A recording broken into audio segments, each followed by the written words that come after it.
Hey everyone, welcome.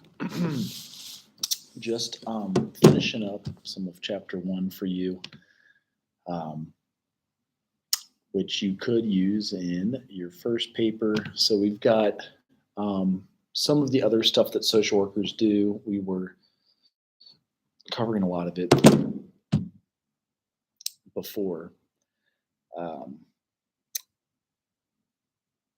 just finished slide 13. So we're on 14 where there's juvenile and adult correction. So that is an area in social work you could get into.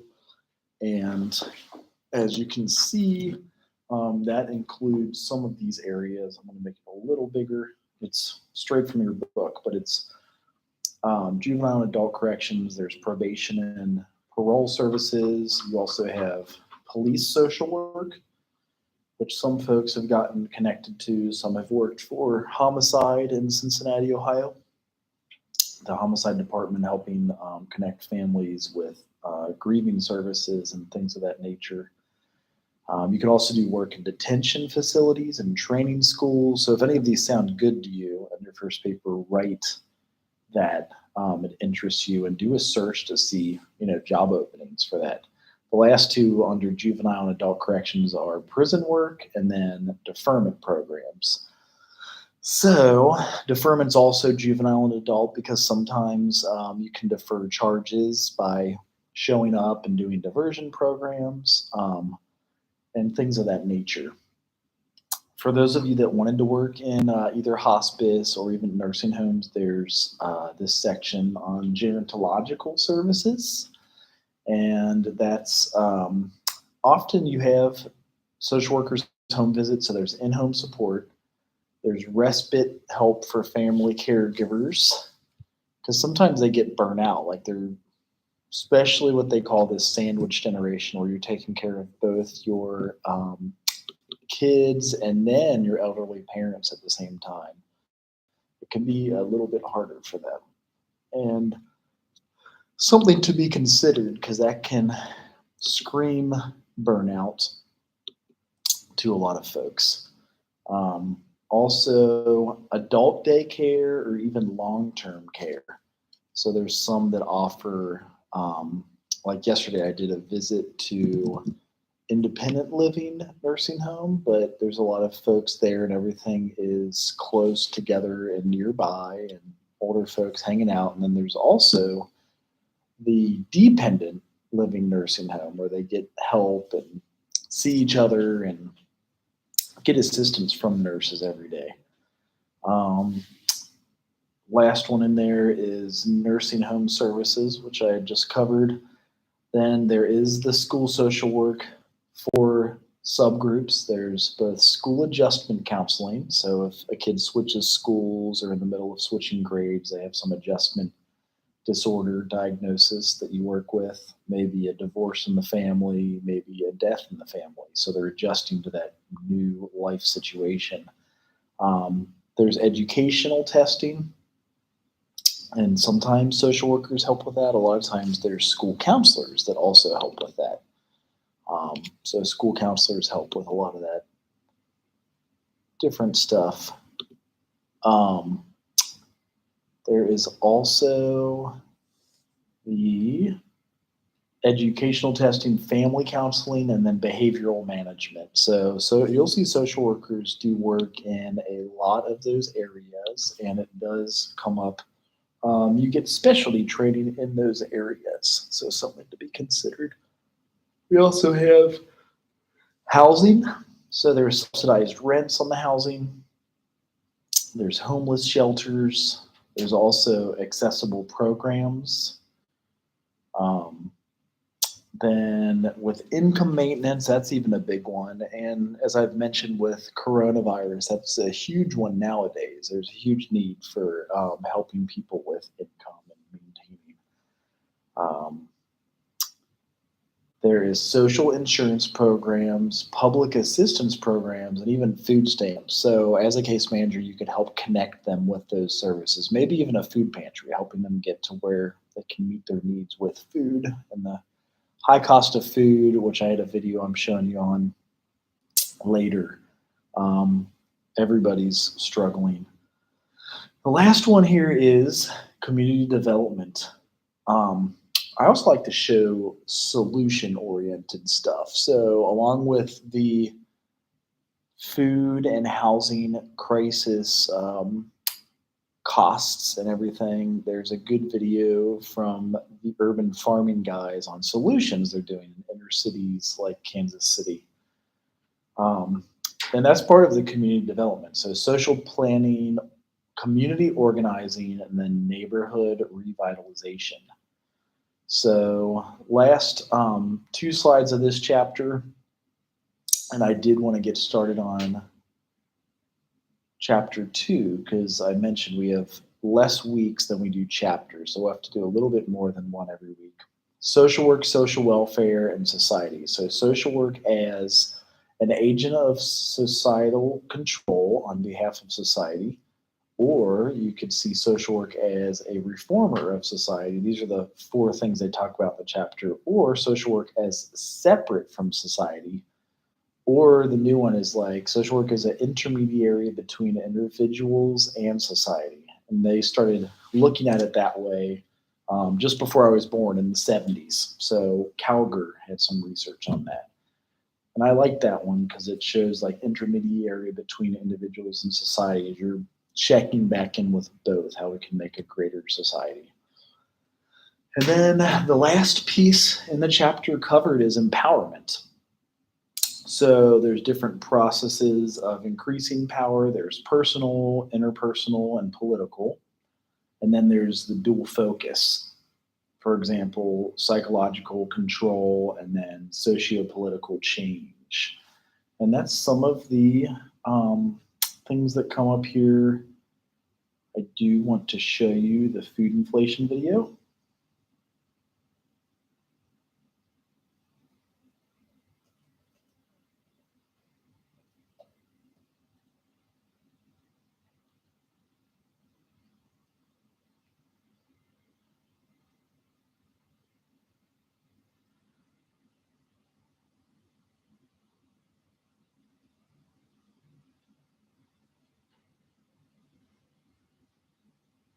So here's some of the food insecurity. This revolutionary tooth cleaner is saving users from expensive food deserts is what they really focus on in a lot of these.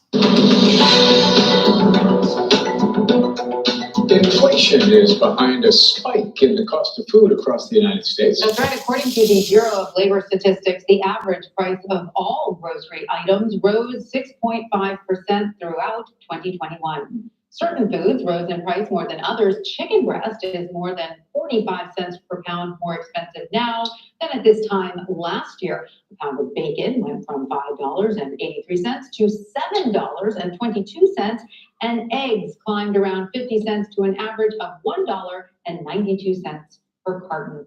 For more on this, Nancy Roman joins us now. She's the president and CEO of Partnership for a Healthier America. So Nancy, maybe we could start by having you break this down for us about how many Americans are dealing with food insecurity and how much is inflation actually making that worse?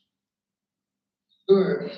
Well, sadly, about 35 million Americans were food insecure before we headed into the pandemic, and that's now gone up to 42 million.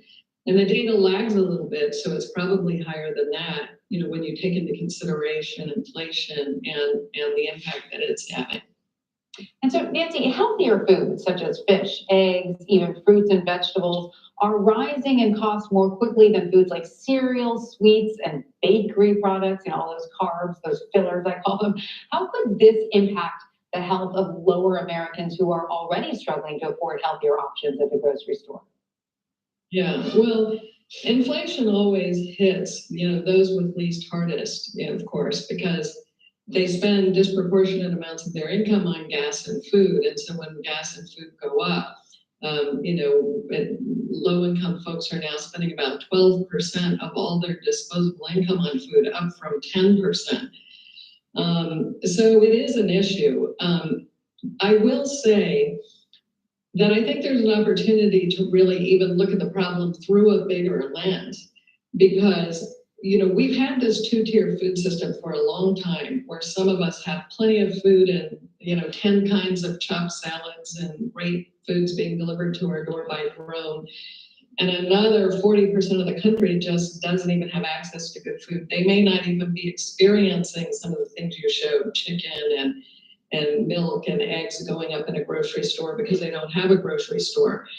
I'm kind of hoping that now that inflation's kind of made us all realize, wow, food costs a lot and it's important, that we really begin to question if we want to accept this two-tiered food system that we're living in.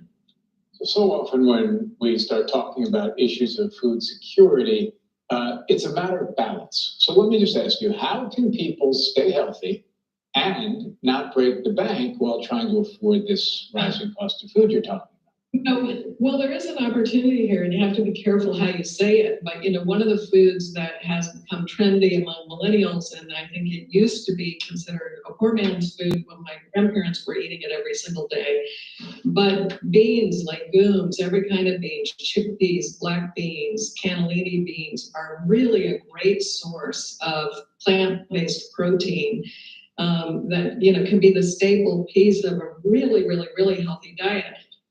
We see restaurants are adding that onto menus and so are carry out. There's an opportunity for all of us to put that back into the diet because they are relatively inexpensive, relative to meat. They also have super low carbon footprints. So I do think we'll be hearing a lot more about plant-based protein being a bigger part of the overall makeup of food across all income demographics. All right, well, Nancy, Roman, thank you so much for joining us and talking about this important topic. We appreciate it. You see this black box right here? Well, I'm going to show you something right now. Some people are concerned that they... All right, so that's on the food inflation.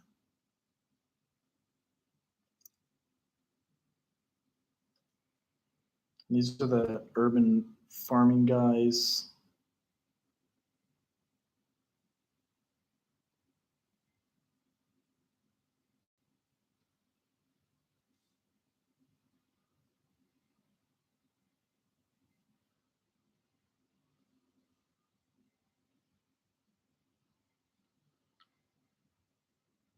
On time, so you gotta sleep outside in the snow sometimes. Lost my dad at 16. Went to prison at 7. In our pockets and it. Phase 1. 3 years ago, we asked the question, can it be done? We posted a video with no plan, no money, just the seed in our pockets and a deep, burning vision. Can a band of pioneers move into the inner city, into one of the most blighted and crime-ridden zip codes in the U.S. and build a sustainable, thriving community from the inside out? Can we grow all of our own food? Can we grow 2,000 pounds of fish in the area the size of a living room? Can we generate all of our own energy? Can we create jobs from within the community? Can we make a difference in the next generation? Can we work together to see hope emerge from the urban rubble and hopelessness? Can it be done from the inside out? Can it be done by the outcast, the drug addict? Can it be done with those on parole? Can it be done by the children? So much has happened since then. Welcome to the concrete jungle. Inner city, Kansas City. Likens neighborhood. Ground zero. Place home. Place where hope thrives amidst hopelessness. Where 1 in 11 people will become victim of a violent crime. Where every block has at least one house full of bullet holes. We're looking around and we look down and we find a bullet that has the rifle in the dust, the glass dust from the solar panel. A place where arson has burned down hundreds of homes, including 3 houses at the same time on our block one day this spring. Fire number 1. Fire number 2 on the other side of the day. A place where more than 50% of kids don't graduate in the first 4 years. A place where kids roam the streets at midnight and middle scrappers roll down the street with the neighbors' air conditioners in their shopping carts. A place where men beat each other over who gets first run of the garbage dumpster. Where homes are purchased for $1 because people are too afraid to buy. A forgotten land, too far gone for community development firms and politicians to get behind. Yet a land full of hope for those who have eyes to see it. I've seen a number of guys that have come into contact with UMD that have turned their life around. 6 months with the urban farming guys has changed my life. I wouldn't be doing any of the stuff that I'm doing today without them. Got my head busted open a couple times, got beat up, jumped, stabbed, various things. I came here pretty much up in the head and with nothing. And by the time I left, I now have my own house, a good vacuum system for staying clean. Like, I remember getting high and praying to God to get me up off of this stuff because it's destroying my life. I remember crying out to him and crying out. And then at the same time, I had to make a decision. I ended up here because I was running around the city being stupid and ended up getting booted out of my aunt's house and started living on the street. And it's like UFG introduces love to a lot of people that haven't felt it and haven't seen it, to a community in a whole. In the last 3 years, mountains have moved. We have seen urban lots transformed into beautiful community gardens. Over 20 lots so far. And in the last year, we just purchased 18 more. Vacant lots that were completely destroyed are now becoming thriving centers of community and growth. Community coming together. Hope beginning to rise. Next, we're creating our own energy. Last month, the electricity bill for our base was $3. Then, we attached gutters to the solar panels and built a massive rain catchment system to harvest over 45,000 gallons of clean rainwater each year to irrigate the community gardens. Our internship is rapidly expanding, and just as we were running out of space, 2 months ago, someone offered to sell us the house across the street for $1. So after spending one of our last few dollars, another person called and gave us $25,000 to begin to fix it up and expand our programs. And we got to work. This house is flying together. This summer, not having any idea this would all fall in place, we picked up the acre of land behind the house for pennies and began to get ready for some serious urban agriculture. We're gearing up to install this 150-foot-long greenhouse we just found for 10% of its value. We believe that a sustainable community needs to have its own thriving economy, and this is what we're doing about it. We're raising up future growers through our apprenticeship program. We're creating economic opportunities. We're now shipping baby fish all over the country. We're creating micro businesses for people to run. Tyrone, who runs our worm farm and is right here from Lycan's neighborhood, is getting ready to launch our latest product, worm castings, nature's best soil conditioner. And when we're not hard at work teaching hands-on entrepreneurial skills in the neighborhood, our team is gradually learning all kinds of skilled trades from sheetrock to carpentry and plumbing as we renovate 2 houses that we purchased this year for under $1,500. I mean, to chopping wood, to construction, to building, teaching us plumbing on houses. It's a wonderful thing, and I just see them all doing that at once, man, and just helping everybody out. And to top this off, the crime stats keep going down. 62 less violent crimes this year in our 5-block radius, and a total of 18% drop since we began. And lastly, our after-school art program for the kids in Lycan's neighborhood is still going strong. Not only can it be done, but it's being done by the very hand of those who used to destroy it. Our greatest partners in this work are right from the block. To turn this whole thing on its head, our team now has more good being done by ex-convicts and drug addicts than what we could have ever done alone. The very people who used to destroy it are now the ones building it up. This year, 2 of the most notorious copper thieves in the neighborhood turned their lives around and joined the work. Ironically, they are now working to put all the electrical wires back into our buildings. Before coming to UFG, one of my biggest, when we used to call them hustles, one of my biggest things for income was actually breaking into vacant houses and taking out the electrical wiring, because copper's very lucrative at the scrap yards. 6 months ago, if you were to have described me to people, the most appropriate way to describe me would have been the most notorious metal scrapper on the block.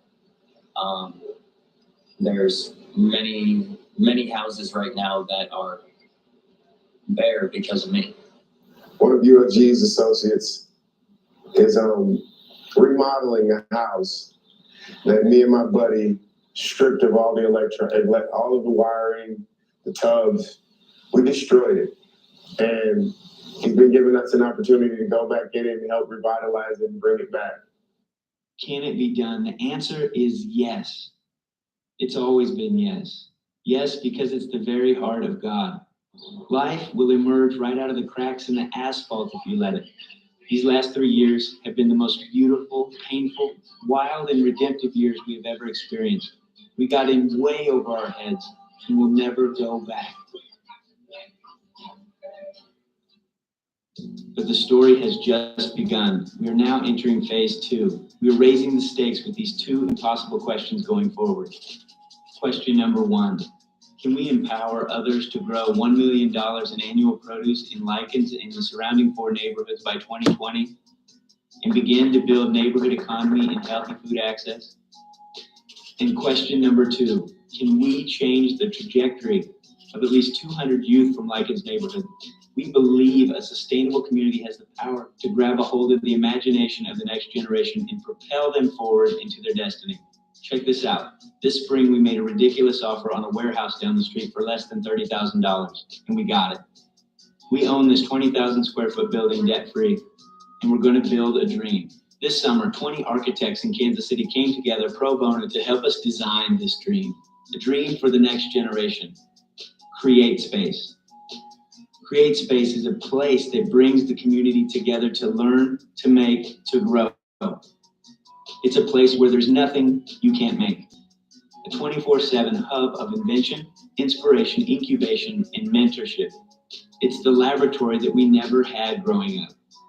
Everything from robotics to welding, aquaponic gardening, woodworking to electronics, Photoshop to music, sewing to artwork, in a future commercial kitchen in the entire backside to help incubate locally grown value-added food businesses.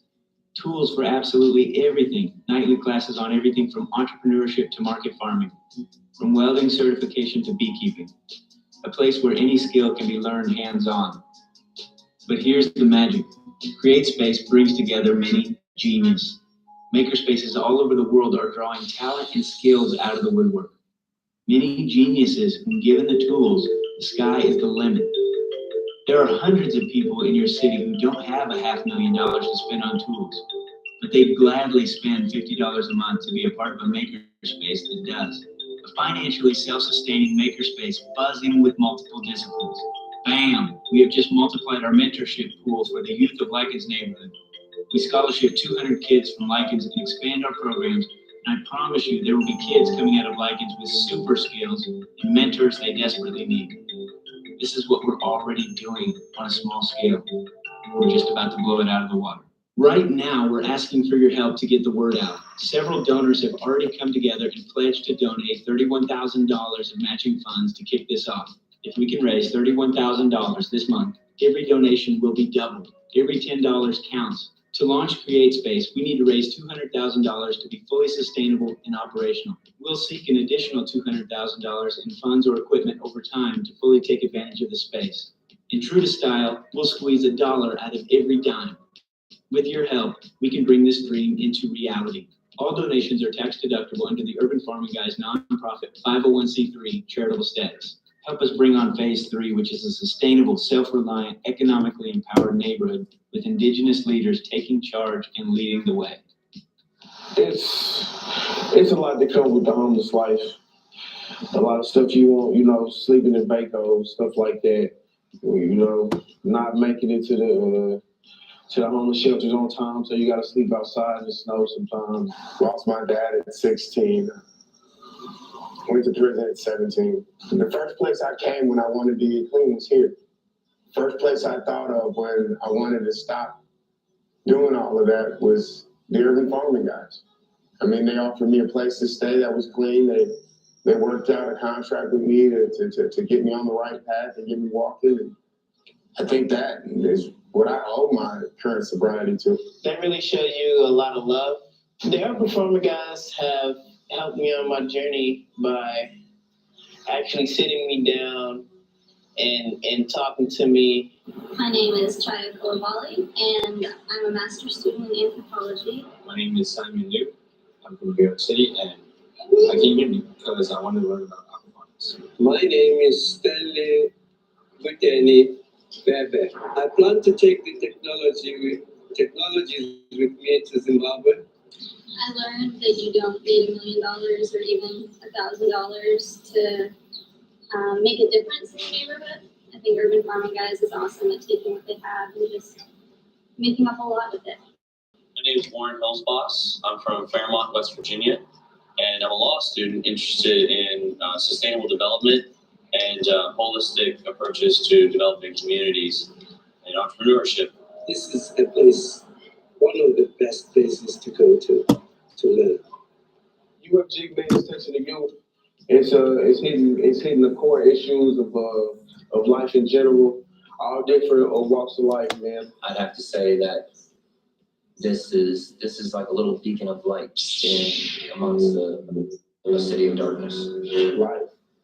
Life. That's what's here. It's growing life constantly, and not just life in plants, but life in humans, life in people. Form and just period, but it's just in the hood. So I wanted to show solutions, things that different social workers are taking on, even at Central State. I wanted to show this before it was May, because you can still direct seed the majority of the plants you would like to grow, whether you have family or grandparents that have done this, or you're the first one farming in your family. Walmart has seeds. Kroger's has some seeds. So you can get the seeds anywhere, even Home Depot or a started plant, and grow some of your own food. Some of these solutions in the summertime, we have 6 good months of growing around here, sometimes 7 if it takes longer to freeze. But it's good for your health, good for exercise, good for stretching and yoga when harvesting, different things to consider. And it's a huge community intervention also. So these are definitely some of the areas we want to check out and see. Remember to do your attendance homework. I didn't see how many people had gotten a chance to log in and get to that. But it's under assignments, and that's just because they're going to come after us for attendance here pretty soon. So yeah, make sure you guys check in and do your attendance and see where you go from there. We also have the first paper up there, and it's the social worker as a career paper. So I was going to throw in extra credit discussions, and that's coming up this way. We'll do it about like urban farming, or and I think you have to do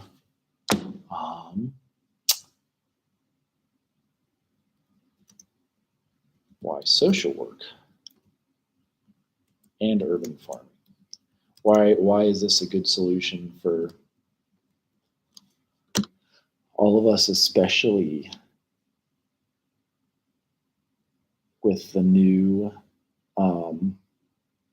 challenges that have been coming up?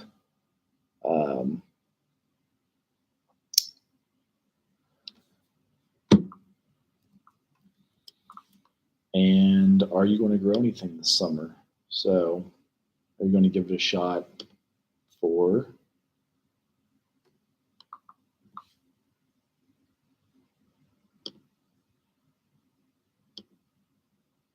maximum score? So there it is. We got the extra credit chat in there.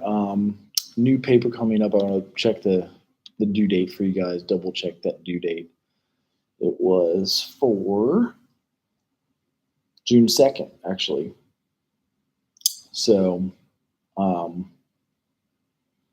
not the Monday of this week, because that's a holiday. I kind of pushed it back to a Wednesday. So remember, it's just 2 pages. So get moving on that. Make sure that you have done your due diligence to check in for attendance. That's in a few days, because they're going to ask me next week. And then your first paper. So only 5 major assignments, and that should be it. So again, email if you have any questions, and we will see you on more likely Wednesday of next week.